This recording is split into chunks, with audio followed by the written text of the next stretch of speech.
The strength of a nation's currency is based on the strength of that nation's economy. And the American economy is by far the strongest in the world. Apakah kekuatan dolar Amerika bakal berakhir? Sejak lama nih, dolar Amerika jadi mata uang dominan di dunia. Banyak negara nyimpen dolar banyak-banyak buat cadangan devisa. Tapi belakangan ini ada beberapa hal yang bikin orang-orang was-was soal masa depan dolar. Pertama, karena pandemi COVID-19 bikin ekonomi global susah payah. Amerika juga nggak ketinggalan. The Fed ngeprint triliunan dolar buat nolongin perekonomiannya. Akibatnya, banyak orang khawatir soal inflasi dan dolar yang kehilangan nilai. Kedua, munculnya mata uang digital seperti Bitcoin dan Ethereum. Bikin mata uang tradisional jadi keder.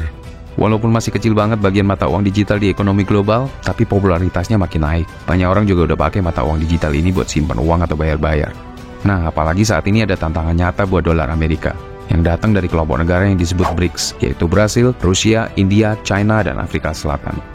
携手合作共赢挑战的愿望也不会变。 Kelompok ekonomi yang sedang berkembang ini punya jumlah penduduk gabungan lebih dari 3 miliar dan nilai PDB-nya hampir mencapai 18 triliun US dollar. Mereka ini dipandang sebagai kekuatan ekonomi global yang potensial dan mereka lagi berusaha untuk meningkatkan pengaruh mereka. Yang pertama, negara-negara BRICS sudah mulai meningkatkan perdagangan di antara mereka sendiri. Jadi mereka lebih sedikit bergantung sama dolar Amerika dalam perdagangan internasional. Mereka pun juga udah bikin bank pembangunan sendiri, namanya Bank Pembangunan Baru atau NDB, yang tujuannya adalah mendanai proyek infrastruktur di negara-negara anggota dan mengurangi ketergantungan mereka sama institusi keuangan barat. Yang kedua, negara-negara BRICS sudah nambahin cadangan emas mereka dengan cepat banget dibandingin negara lain. Mereka mulai banyak pegang emas sebagai cara ngejaga nilai uang mereka dari kemungkinan turunnya nilai dolar Amerika. Dan yang ketiga, negara-negara BRICS juga lagi sibuk ngembangin mata uang digital buat mereka sendiri. Contohnya China udah ngeluarin yuan digital, yang bisa jadi nantinya akan ngancam dominasi dolar Amerika di pasar internasional. Nah, kalau sampai dolar benar-benar bubar, gimana nasib ekonomi global? Susah banget diprediksi sih, tapi pasti bakal ada dampak besar. Banyak negara bakal rugi karena nilai cadangan devisa mereka turun, dan perdagangan internasional bisa jadi lebih sulit kalau nggak ada mata uang dominan buat transaksi.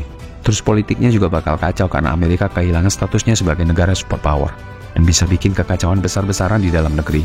Tapi munculnya BRICS juga bisa membawa manfaat. Ini bisa mengurangi pengaruh global Amerika dan menciptakan lebih banyak peluang untuk ekonomi yang sedang berkembang. Ini juga bisa menyebabkan stabilitas yang lebih besar dan sistem ekonomi global yang lebih beragam. So, kesimpulannya, gak pasti juga sih bakal ada akhir dolar Amerika atau enggak. Tapi yang jelas kita harus siap-siap buat dampak yang mungkin terjadi. Kita terus pantengin aja perkembangan ekonomi dan politik global biar bisa ngambil tindakan yang tepat. Thanks ya bro buat kalian yang udah nonton. Jangan lupa subscribe ya.